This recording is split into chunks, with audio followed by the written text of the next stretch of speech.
히브리서 11장 13절에서 16절의 말씀 가지고 오늘은 기독교 인생관 두 번째 시간입니다. 그리스도인은 어떻게 살아야 하는가? 그리스도인은 어떻게 살아야 하는가? 이 제목으로 말씀을 나누겠습니다. 저는 이 본문을 묵상하면서 갑자기 오래전에 그 브라질에서 또한 휴스턴에서 만났던 최영기 목사님이 생각이 납니다. 그분이 오셔서 인생은 출장 중 이런 제목으로 며칠 동안 설교를 해주셨던 기억이 납니다. 인생은 출장 중. 그때 목사님이 설교 중에 이런 내용이 있었어요. 먼저 뭐냐면 출장 다니는 사람은 자기 볼일로 다니는 사람이 아니라는 거죠. 해야 할 일을 받고 나온 사람. 어디 가서 어떤 일을 꼭 해오십시오 하고 그 해야 할 일을 받고 나온 사람이라는 것입니다. 그래서 그가 출장 가는 동안에 보면 우왕좌왕하지 않고 자기가 무엇을 해야 할지를 분명히 알고 있다라는 것이죠. 그래서 밥을 먹고 차를 타고 사람을 만나면서도 자기가 해야 할 일을 한시도 잊지 않고 거기에다가 목표를 두고 걸음걸음 이렇게 옮겨 다닌다라는 것입니다. 그리고 두 번째 출장 다닌 사람은 짐이 가볍다는 거죠. 심플하다는 거죠. 살림살이를 트럭에 싣고 다니지는 않습니다.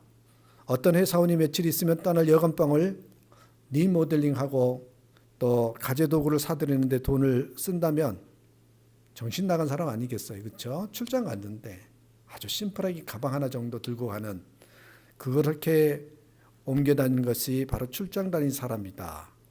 그리고 또 하나 더 이야기했는데 출장 중에 있는 사람은 1급 호텔 방에 자더라도 사랑하는 가족과 또 함께 살던 고향집을 잊지 못한다는 거죠. 아무리 인류 요리사가 만든 음식을 먹으면서도 때로는 사랑하는 아내가 만들어준 며칠이 지나가면 그 음식 맛을 그리워한다는 것입니다. 그러면서 우리가 이 땅에 외국인과 나그네로 살아가는 우리의 모습이 마치 출장 나온 사람처럼 그렇게 살아야 한다는 것을 아주 쉽게 설명해 줬던 그 말씀이 기억이 납니다. 자, 오늘 본문의 말씀을 통해서 우리가 한번 정리를 해볼 텐데 기독교 인생관에 대해서 특별히 우리 그리스도인들은 어떻게 살아야 되는가 라고 했을 때 저는 세 가지로 한번 정리를 해봤습니다. 첫 번째입니다. 이 땅에 하나님이 보내셨다라는 것을 믿는 것입니다. 내가 이 땅에 왜 왔는가? 하나님의 뜻이 있어서 나를 이 땅에 보내셨다. 출장 가는 사람은 자신이 가고 싶다고 아무 때나 가는 것은 아니잖아요. 회사에서 필요가 있어서 보내주어야만 갑니다. 그죠? 인생을 본문에서 말하는 외국인이나 나그네다 이렇게 말을 했는데 그렇게 살려면 하나님이 나를 이 세상에 보내셨다. 이 사실을 의식하면서 살아야 한다라는 것입니다. 어떤 사람은 불우한 가정 환경이나 신체적인 장애를 비관하면서 자신의 출생은 신이 저지른 최대 실수라고 말을 합니다. 얼마나 힘들었으면 그렇겠어요. 그렇게 말할 수도 있을 거예요. 환경이 힘들면은. 그러나 분명한 것은 심정은 이해가 되지만 결코 그렇지 않다는 것입니다. 참새 한 마리가 땅에 떨어지도 하나님의 허락 없이는 될 수 없다고 했는데 참새와 비교할 수 없이 존귀한 하나님의 형상으로 지음받은 우리들을 어떻게 하나님께서 모르는 가운데 태어나고 죽을 수 있겠는가? 그런 생각을 해봅니다. 성경은 무엇이라고 말합니까? 하나님 아버지는 우리의 머리털까지 다 세신 바 되셨다고 말씀하지 않습니까? 예레미야 1장 5절에는 내가 너를 복중에 짓기 전에 알았고 내가 태에서 나오기 전에 너를 구별하였고 너를 열방의 선지자로 세웠노라고. 다시 한번 보세요. 내가 너를 복중에 짓기 전에 알았고 내가 태에서 나오기 전에 너를 구별하였고 너를 열방의 선지자로 세웠노라고 말씀했습니다. 어찌 예레미야 뿐이겠습니까? 예레미야만 꼭 그렇게 하겠어요? 하나님의 자녀들은 모두가 다 부름받았고 보내받은 존재로 보냄받은 존재로 이 세상에 태어났다는 것을 우리가 믿고 알아야 한다는 것입니다. 모든 사람이 하나님의 섭리와 계획 하에 이 세상 속에 보내졌다라면 어느 시대에 어느 가정에 어떤 부모 밑에 태어나는 것도 하나님이 선택하셨다고 믿어야 합니다. 우리가 선택할 수 없잖아요. 우리를 꼭 필요한 시대에 우리를 필요로 하는 환경 가운데 적절한 부모 밑에서 태어나도록 하셨다고 우리가 믿어야 합니다. 하나님이 나를 여기에 보내신 일을 우리가요 알 수 없고 때로는 이해할 수 없지만 그것은 하나님의 완전한 지혜와 또한 섭리라는 것을 우리는 믿어야 합니다. 왜요? 하나님의 백이라면 우리는 일도 안 되거든요. 그런데 어떻게 다 그것을 이해하고 따르겠습니까? 그런 생각도 해봤습니다. 하나님이요 내게 주신 것도 선물이지만 주시지 않는 것도 선물이라는 것. 무슨 말이냐? 우리는 하나님께 받은 것을 통해서만 잘하지만 하나님께서 소위 말하면 받은 것을 통해서도 잘하지만 하나님이 주시지 않는 그 부족함, 결핍, 그것으로 인해서도 잘하기 때문에 그래서 결핍이 은혜가 되고 때로는 결핍이 사명이 되는 경우가 있습니다. 아픔이 상처가 사명이 되는 것처럼 그렇습니다. 브라질에서 사역을 할 때 매년 중국에 예수전도단의 DTS 강의를 간 적이 있습니다. 그때 많은 분들을 만났는데 아직도 기억에 남는 분이 그 상해에서 임미영 집사님이라고 그런 분이 계시는데 이분은 대만에서 태어났어요. 그래서 대만 남편을 만나서 아들 하나와 살고 있는데 남편은 나이키 중국 지사장으로서 있어서 생각보다 잘 사는 여유 있는 삶을 삽니다. 그런데 이 임미영 집사님이 하는 말이 본인은 한국 사람으로서 대만에서 자란 후에 나를 중국에 보낸 이유가 무엇일까를 생각해 봤다는 거예요. 내가 왜 중국에까지 왔을까? 물론 남편이 지사장으로 세워졌기 때문에 따라서 왔지만 그건 남편의 일이고 나 또한 하는 일이 있어야 되지 않겠는가? 보내신 이유가 있을 거다라고 생각을 하고 중국 리더들을 세우는 그런 부르심으로 듣고 그 카페테리아나 분식점 같은 걸 세워서 그들에게 일자를 주고 그들에게 양육을 하는 그런 일을 도전을 하고 있었습니다. 남편과 함께 또한 중국 친구들, 우리 한국으로 말하면 코스타가 있었는데 유학생 코스타도 함께 섬기고 있었습니다. 제가 4년 동안 그분을 뵈었는데 이 부르심에 한 걸음 한 걸음 구체적으로 순종하는 모습에 참으로 도전을 받았던 기억에 남는 그분이십니다. 그렇습니다. 여러분, 이분뿐만 아니라 우리 모두는 이 땅에 하나님의 보내셨음을 우리가 믿고 살아야 한다. 이게 기독교인의 인생 사는 첫 번째 방법입니다. 그렇게 믿으신지요? 한번 점검해 보시길 바랍니다. 두 번째입니다. 이 땅에 그렇기 때문에 나의 사명이 분명히 있다라는 거죠. 보내심을 받았으니 사명이 있다는 것은 당연한 것이죠. 그렇죠? 이 땅에 나의 사명이 분명히 있다. 최은기 목사님이 그렇게 설명을 했어요. 출장과 관광. 출장과 관광은 분명한 차이가 있다는 것입니다. 출장은 회사로부터 완수할 사명을 받아서 가는 거지만 관광은 즐기기 위해서 선택해서 가는 것이다. 관광의 목적은 정해진 기간 동안 최대한 즐기는 것이죠.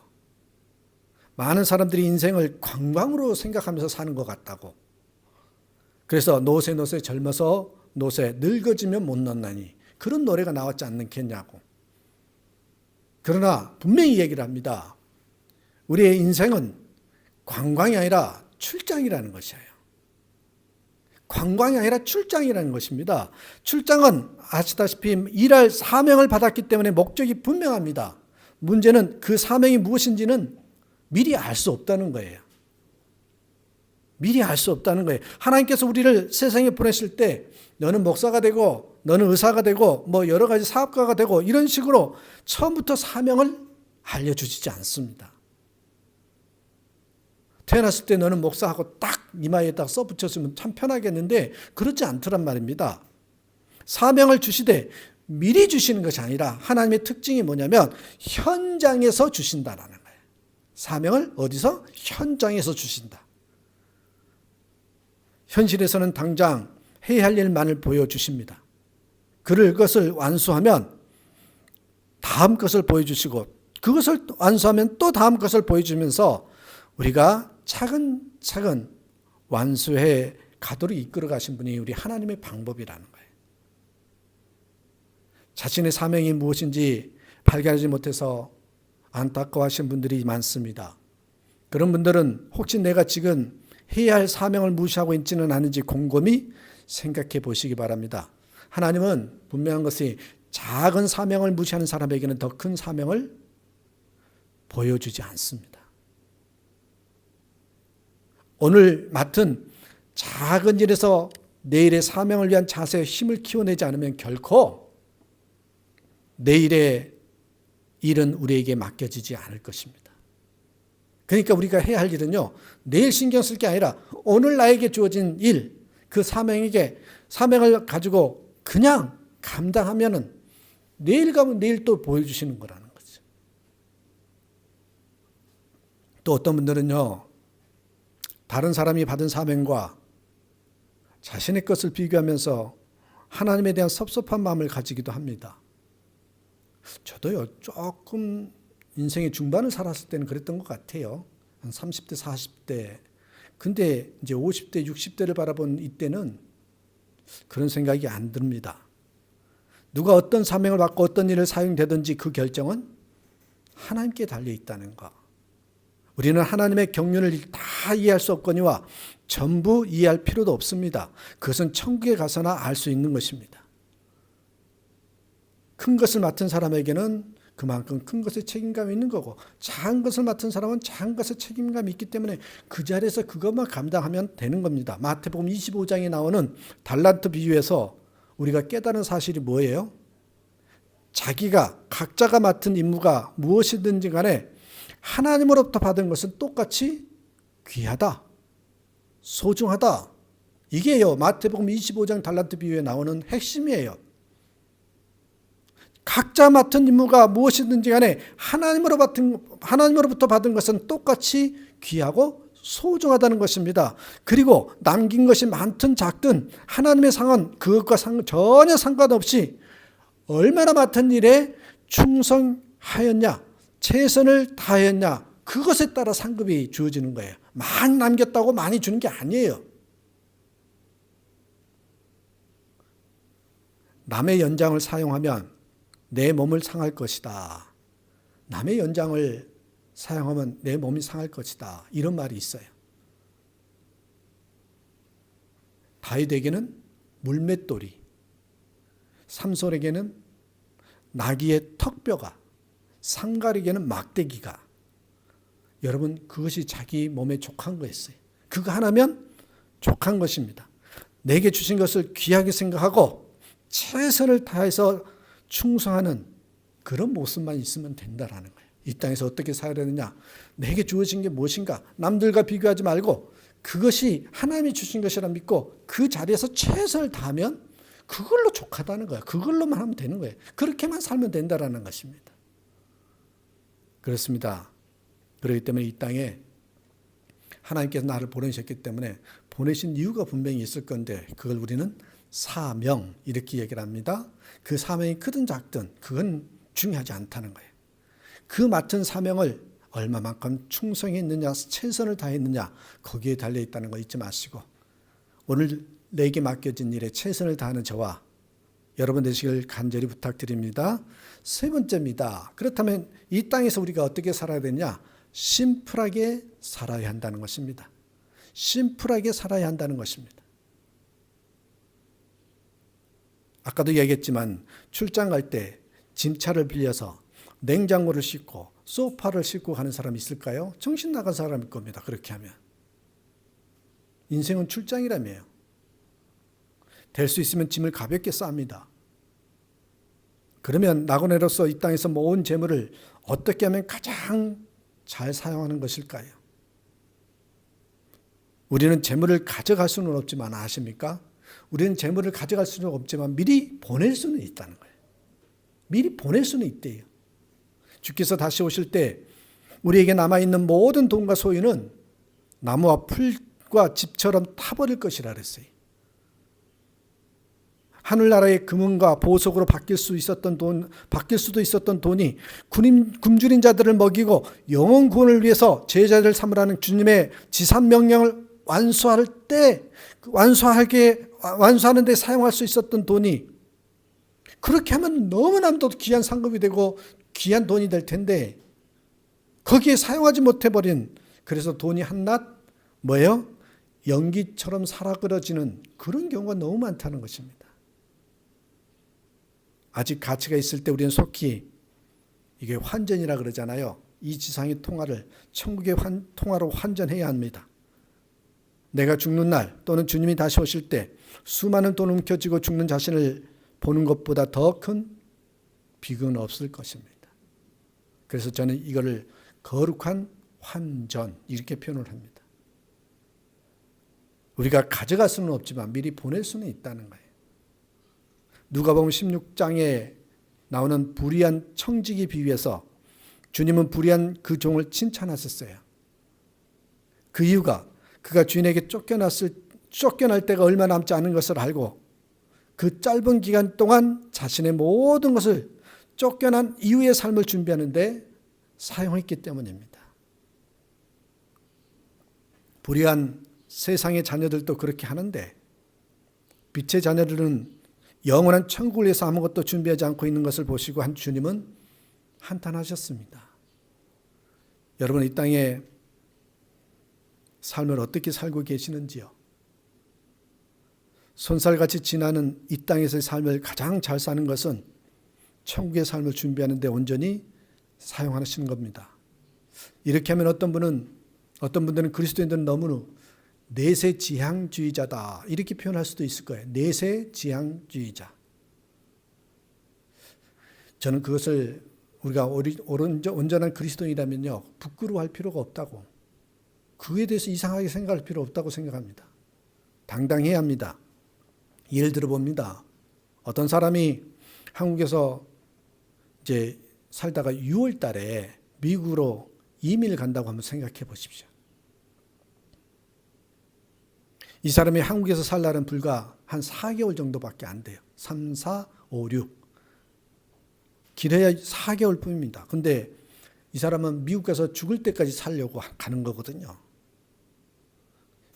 그러면 이 한국에서 남은 4개월 동안 이 사람은 어떻게 보내야 돼요? 한국에다 땅을 사고 집을 사겠습니까? 아니 미국 이민 가서 살 건데 그 4개월 동안 돈 좀 있다고 해서 땅 사고 또 집을 사겠느냐는 거죠. 아니잖아요. 모든 부동산을 정리하고 돈 될 만한 것은 처분하고, 그리고 미국에서 사는데 필요한 언어를 배우고 직업을 얻기 위해서 준비하면서 지내지 않겠어요? 그렇게 사는 게 내세지향주의라고 말할 수 있느냐는 거예요. 아닙니다. 그 사람이야말로 지극히 제가 봐서는 현실주의자이고 가장 현재를 잘 사는 사람일 겁니다. 내세지향주의자라고 말할 수가 없어요. 사랑하는 여러분, 이 세상을 떠나는 날 천국에서 영원히 살 것을 확신하시는지요? 우리에게 삼성이 있다는 거, 영생이 있다는 거, 그것을 믿고 있다라면 이 땅에서 지금 우리가 어떻게 살아야 되느냐는 거예요. 조금 더 의심 없이 믿고 계시는지, 그렇다면 우리가 어떻게 살아야 하는지 한번 생각해 봐야 됩니다. 그런데도 우리가 사는 모습을 보면 마치 천국은 없고 이 세상만 전부인 것 같다는 생각이 들 때가 많습니다. 정말 천국이 있다는 것을 믿는 사람은 진짜로 천국을 준비하는 사람입니다. 당연히 준비하죠. 그러면 천국을 준비하지 않은 사람은 죄송하지만 말만 천국이 있다라고 말한 것 뿐일 겁니다. 그는 이 땅에서는 최소한의 경비만 지출하고 자신의 전부를 천국의 삶을 위해서 투자한 자가 바로요 온전한 그리스도인 아니겠습니까? 천국을 믿는 자 아니겠습니까? 천국을 준비한 자가 아니겠습니까? 여러분 오늘 밤에라도 갑자기 주님이 부르시면 어떻게 하시겠습니까? 지금이라도 중요한 것은 유언장을 미리 남기고 가족들에게 몇 가지 부탁하고 떠날 수 있도록 그렇게 매일매일 정리하면서 살아야 한다라는 것이죠. 소유만 아니라 시신이나 장기까지도 어떻게 처리할지 기증을 하든지 화장을 하든지 미리 부탁해 놓는 것도 지혜로운 방법 아니겠습니까? 저는 감정도 정리해 두어야 한다고 생각합니다. 오늘 세상을 떠나도 가족이나 주위 사람들에게 감정의 찌꺼기를 남기지 않고 갈 수 있도록 용서하고 화해할 일을 임종의 자리까지 가지고 가서는 안 된다라는 생각도 해봅니다. 자, 어떤 사람이 냇가를 건너는데 펑 하고 연기 속에서 한 사람이 나타나세요. 그러면서 하는 말이 당신 이 개울을 건너기 전에 자갈도를 할 수 있는 대로 주머니에 많이 넣고 가시라고. 그러면 시내를 건넌 후에 크게 기뻐할 일과 크게 후회할 일이 생길 것이라고. 에이? 무슨 소리야? 미친 사람 같이. 근데 그렇게 말을 했는데 나그네가 그 말을 듣고 믿을까 말까 생각하다가 믿자야 본전이라고 생각하고 자갈돌 한 개를 주머니에다 넣었답니다. 시냇물을 건넌 후에 그 사람의 말이 생각나서 주머니에서 꺼내보니까 자갈돌이 금덩이로 변해 있었습니다. 그 상황을 한번 상상해 보십시오. 얼마나 기쁜지 소리 지르고 춤을 추다가 가만히 생각해 보니까 대성통곡을 하기 시작해요. 갑자기. 아이쿠 내 금덩이 내 금덩이. 아까 뭐라 그랬어요? 크게 기뻐할 일이 있을 거고 크게 후회할 일이 있더라. 우리가 세상 사람들에게 믿지 않는 사람에게 천국 복음을 전한다고 했을 때 뽕 하고 나타나는 그 사람의 말과 우리의 말과 같을 수도 있어요. 근데 그걸 믿는 사람은 나중에 어떻게 되겠어요? 믿지 않는 사람은 나중에 어떻게 되겠냐? 복음을 전하는 것이 쉽지 않다라는 소리이기도 하지만 이것을 정말 믿는다면 이렇게 복음을 전해주고 나서 저는 그렇게 생각해요. 이거 믿자봤자 본전인데 왜 꼭 안 믿으려고 죽으라고 저럴까? 그런 생각이 들 때도 있어요. 그러나 중요한 것은 이 복음은 전해야 한다는 것입니다. 그런 생각해봐요. 이 사람처럼 천국에 들어가면 우리도 크게 기뻐하다가 크게 통곡할 일을 만나지 않겠는가. 하나님의 이름으로 행한 물 한 그릇의 헌신이라도 결코 잊지 않고 갚아주시겠다고 약속하신 하나님 앞에서 우리는 눈치만 보며 성도로서 야단 맞지 않을 만큼만 헌신하고 할 수 있으면 하지 않으려고 하고 있지는 않은지 거룩한 환전을 제대로 우리는 하고 있는지 이 땅에서 우리가 어떻게 살고 있는지 한번 점검해 보셔야 됩니다. 말씀을 마치겠습니다. 사랑하는 여러분, 우리 인생은 이 세상으로 다 끝난 것이 아닙니다. 우리는 지금 여기에서 받은 복이 전부가 아니라는 것을 알고 있습니다. 아직 우리에게 최고의 시상식은 오지 않았습니다. 그날 그 상급을 바라보면서 고단하고 힘든 요 나그네 삶, 외국인의 삶, 이국 땅에서의 삶을 잘 맞추는 하늘 백성들이 되기를 간절히 축원합니다. 기도하겠습니다. 하나님 감사합니다. 오늘 우리 기독교 인생관에 대해서 이야기를 하면서 우리가 어떻게 살아야 할지를 깨닫게 하셨으니 감사합니다. 우리는 이 땅에 하나님께서 보내셨다는 것을 믿고 사명을 또한 어떻게 하든지 천국을 준비하면서 살아가는 그런 우리의 삶이 되도록 우리 인생이 되도록 도와주시옵소서. 깨닫게 하시고 그런 삶으로 뚜벅뚜벅 걸어가는 우리 모두의 발걸음이 되게 하옵소서. 그렇게 이끄실 주님을 찬양하고 예수님의 이름으로 축복하고 기도합니다. 아멘.